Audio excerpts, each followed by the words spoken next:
Hello friends, कैसे हैं आप सभी। होप करती हूँ कि सभी बहुत अच्छे होंगे और आप लोग की तैयारी बहुत अच्छे से चल रही होगी। ऑब्वियसली आपके प्रैक्टिकल्स शुरू होने वाले हैं, तो मैं लेकर आई हूँ आपके लिए क्लास 12 फिजिक्स के प्रैक्टिकल के लिए वाइवा से रिलेटेड कुछ क्वेश्चंस, जो कि ट्रांसफार्मर जो है वो हमारा बहुत बहुत ज़्यादा इम्पॉर्टेंट एक टॉपिक है।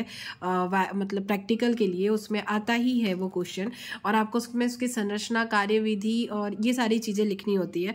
बट आप ये लिखते हैं और उसके बाद जब जो आता है वाइवा लेने के लिए, तो वो जो आपने लिखा है उससे रिलेटेड ही क्वेश्चंस करता है। तो मैं आप लोग के लिए लेकर आई हूँ ट्रांसफार्मर से रिलेटेड कुछ हमेशा पूछे जाने वाले क्वेश्चंस, जो कि ऑलमोस्ट पूछे जाते हैं, और इनसे बाहर आपको ज़्यादा कुछ और मुझे नहीं लगता कि पूछा जा सकता है। तो चलिए देख लेते हैं कि कौन कौन से क्वेश्चंस आपको पूछे जा सकते हैं ट्रांसफार्मर से रिलेटेड। तो और अगर इसके अलावा भी किसी और टॉपिक पे भी आपको वाइवा के लिए क्वेश्चंस चाहिए तो आप मुझे कमेंट कर सकते हैं। मैं ट्राई करूंगी कि मैं आपकी हेल्प कर सकूं जितना ज़्यादा से ज़्यादा हो सके। तो चलिए देख लेते हैं ट्रांसफार्मर से रिलेटेड कुछ क्वेश्चंस, जो कि आपके एग्जाम पॉइंट ऑफ व्यू से काफ़ी ज़्यादा इंपॉर्टेंट है। पहला क्वेश्चन हमारा है, ट्रांसफार्मर क्या है। क्योंकि ट्रांसफार्मर लिखा है, आपने बनाया है, जो भी उसके बारे में सब कुछ लिखा है, तो भाई सामने वाला पूछ सकता है आपसे कि ट्रांसफार्मर होता क्या है। तो ट्रांसफार्मर क्या है, तो यह एक ऐसा साधन है जो प्रत्यावर्ती वोल्टता को परिवर्तित करता है। ये तो एक नॉर्मल आंसर है। मान लीजिए ये आपको नहीं आता, वहां पे याद नहीं आता, अरे प्रत्यावर्ती वोल्टता को परिवर्तित करता है, मान लो नहीं याद आता है, तो आप बोल सकते हैं कि भाई वोल्टता को नियंत्रित करता है। मतलब कहीं पे भी ट्रांसफार्मर का यूज क्यों किया जाता है कि कहीं ऐसा ना हो कि कहीं एकदम ज़्यादा बिजली चली जाए, या कभी कहीं पे कम वोल्ट हो, कहीं पे ज़्यादा वोल्ट हो जाए, तो बोलते हैं ना कि वोल्टेज कम हो गया है, डाउन हो गया है, ट्रांसफार्मर उड़ गया है, तो इससे ये सब चीज़ें मतलब परेशानी होती है। तो ट्रांसफार्मर को दिमाग में बैठा के रखिए कि भाई वो जो वोल्टेज आपके घर में जो आता है ना, वो कम ज़्यादा वो उसी की वजह से होता है, ट्रांसफार्मर की वजह से। तो ट्रांसफार्मर क्या करता है, कंट्रोल करता है, नियंत्रित करता है ये सब चीज़ों को, ठीक है। तो वोल्टता को परिवर्तित करता है, मतलब कि एक नॉर्मल वोल्टेज जो है वो जाता रहे और अच्छे से बिजली वगैरह जो हर जगह पहुंचती रहे। ट्रांसफार्मर का यही काम है। तो ट्रांसफार्मर को अगर आपको न समझ में आए कि मैं क्या बोलूं, तो इतना तो कम से कम बोल दीजिएगा, सामने वाले को समझ में आ जाएगा कि आपको पता है, ठीक है। नेक्स्ट हम क्वेश्चन पहुंचते हैं, ट्रांसफार्मर किस सिद्धांत पर कार्य करता है।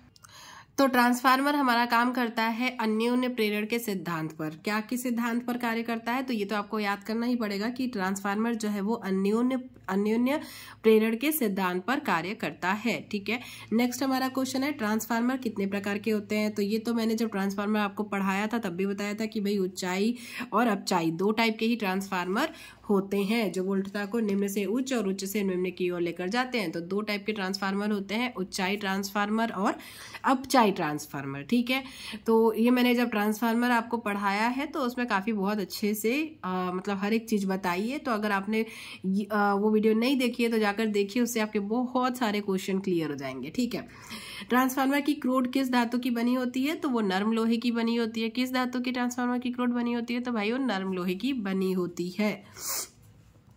ट्रांसफार्मर किस धारा पर काम करता है, तो ट्रांसफार्मर जो है वो प्रत्यावर्ती धारा पर काम करता है। ऑब्वियसली जो प्रत्यावर्ती वोल्टता को परिवर्तित करता है वो ट्रांसफार्मर होता है, ऐसा हमने उसका परिभाषा में बोला है। तो उसमें किस धारा पे काम करेगा वो, तो प्रत्यावर्ती धारा पे काम करेगा, एसी, ठीक है। डीसी पे नहीं काम करता, एसी पे ही काम करता है। ट्रांसफार्मर के क्रोड को पटलित क्यों रखा जाता है, एक के ऊपर एक ऐसे क्यों रखा जाता है, तो भंवर धारा को कम करने के लिए, ठीक है। नहीं तो बहुत ज्यादा उसमें ऊष्मा होती है तो बहुत ज्यादा दिक्कत बढ़ जाएगी। तो किसके लिए किया जाता है, पटलित क्यों रखा जाता है, ये बहुत बार पूछा जा चुका है। तो ट्रांसफार्मर के क्रोड को पटलित इसलिए रखा जाता है क्योंकि वो भंवर धारा को कम करने के लिए उपयोगी होता है, ठीक है।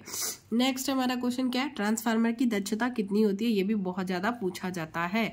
तो ट्रांसफार्मर की दक्षता हमारी होती है 80% से 90% के बीच में। मतलब कितनी होती है, ट्रांसफार्मर की दक्षता 80 से 90% होती है। नेक्स्ट हम देख लेते हैं, ट्रांसफार्मर में कौन सा तेल डाला जाता है। तो कौन सा तेल यूज होता है ट्रांसफार्मर में, तो खनिज का तेल यूज होता है, ठीक है। खनिज तेल जिसे नैप्थेनिक बोलते हैं। नैप्थेनिक तेल अगर आपको याद ना आए तो आप खनिज तेल भी बोल सकते हैं। इससे भी मतलब ये चल जाएगा काम आपका।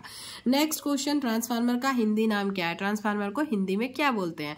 परिणामित्र बोलते हैं। आपको याद आएगा तो ठीक है, मतलब कैसे भी करके याद रखिएगा कि ट्रांसफार्मर को परिणामित्र हिंदी में कहते हैं। ट्रांसफार्मर का सूत्र क्या होता है? तो ये तो ऑब्वियस है, अगर ट्रांसफार्मर पढ़ा है आपने तो आपको आता ही है, ये लिखना भी पड़ता है, VP/VS = NP/NS। बहुत ईजी है, VP/ वोल्टता प्राथमिक वोल्टता, सेकेंडरी वोल्टता, ये आपको याद होना चाहिए, ठीक है। VP/VS = NP/NS, बहुत इजी है। तो इस तरीके से आपके ये कुछ क्वेश्चंस रेडी हो जाते हैं। इसके अलावा बहुत सारे और क्वेश्चन नहीं बनते हैं ज़्यादातर, अगर और पूछना होगा तो वो इसी में से घुमा घुमा के आपको पूछेगा। पूरा टॉपिक तैयार कर लीजिएगा, और ज़्यादा कुछ है नहीं इसमें पूछने के लिए, और आपके पूरे के पूरे नंबर आपको मिल जाएंगे। तो वीडियो अगर हेल्पफुल लगी हो तो वीडियो को लाइक कीजिएगा, शेयर कीजिएगा। कोई दूसरे टॉपिक भी पे से भी रिलेटेड आपको क्वेश्चन चाहिए होगा तो भी आप मुझे कमेंट कीजिएगा, मैं ट्राई करूँगी कि मैं आपकी हेल्प कर सकूँ। अगर प्लीज़ अगर वीडियो अच्छी लगे तो लाइक ज़रूर कर लीजिएगा, मुझे काफ़ी मोटिवेशन मिलता है। Thank you, thanks for watching, all the best for exam.